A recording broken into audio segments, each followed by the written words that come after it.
Here in southern Arizona, one border sheriff and a southern Arizona congressman are weighing in on the president's speech. News 4 Tucson's Eric Fink has more on their reaction.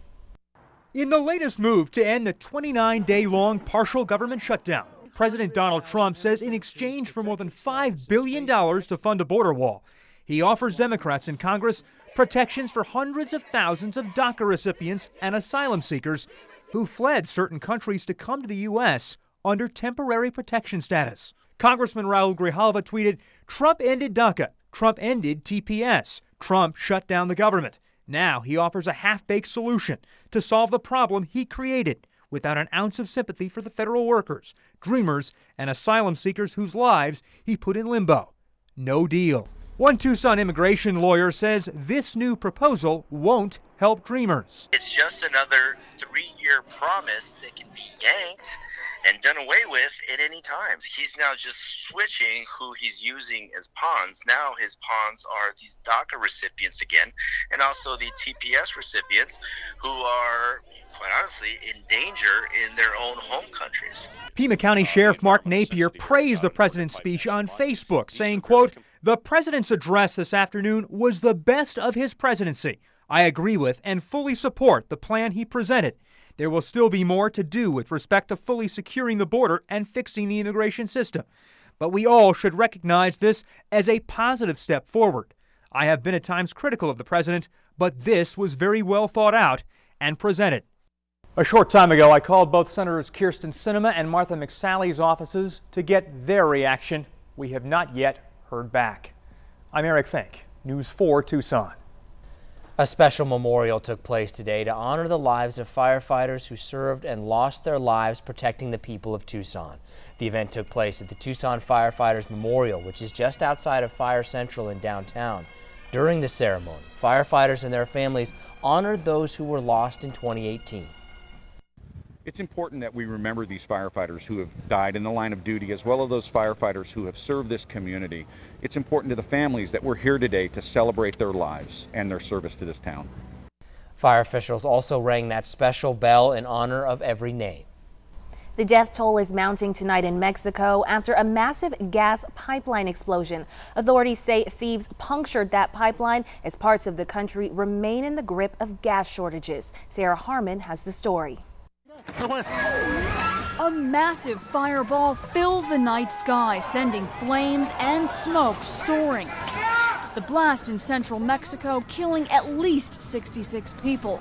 Triggered, authorities say, by gas thieves drilling into a pipeline. These images from before the deadly blast show fuel gushing like a fountain as hundreds rush to collect it in plastic containers. Gas is expensive and in short supply, this man says. So when his sons heard about the initial leak on Facebook, they decided to check it out. They're now among the more than 80 people missing. Mexico is in the midst of a gas crisis, and fuel theft is an epidemic, costing the economy $3 billion a year.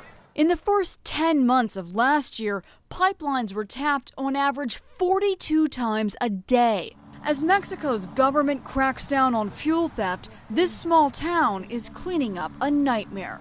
Sarah Harmon, NBC News.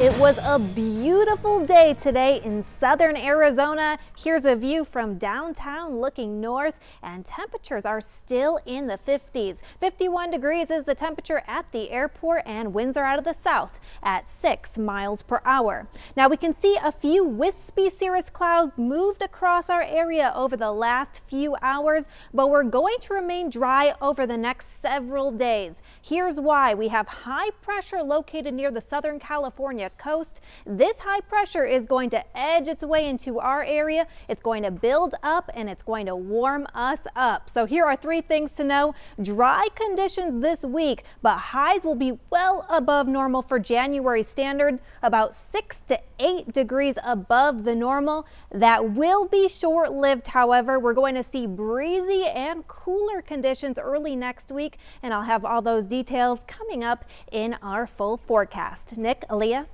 Thank you, Stephanie. A southern Arizona man went for one long run today in order to raise money for the fight against hunger.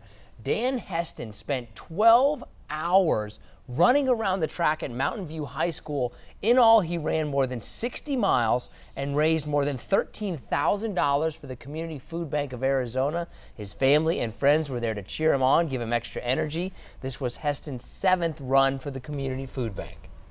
Arizona Governor Doug Ducey is proposing pay hikes for almost half of all state employees in his 2019 budget proposal. Most of the $74 million allocated for raises would go to law enforcement. The budget also includes a 5% raise for teachers and funding for school districts. Ducey has a little more money to work with in this budget thanks to a $1.1 billion cash surplus last year. Now to the latest on the murder investigations of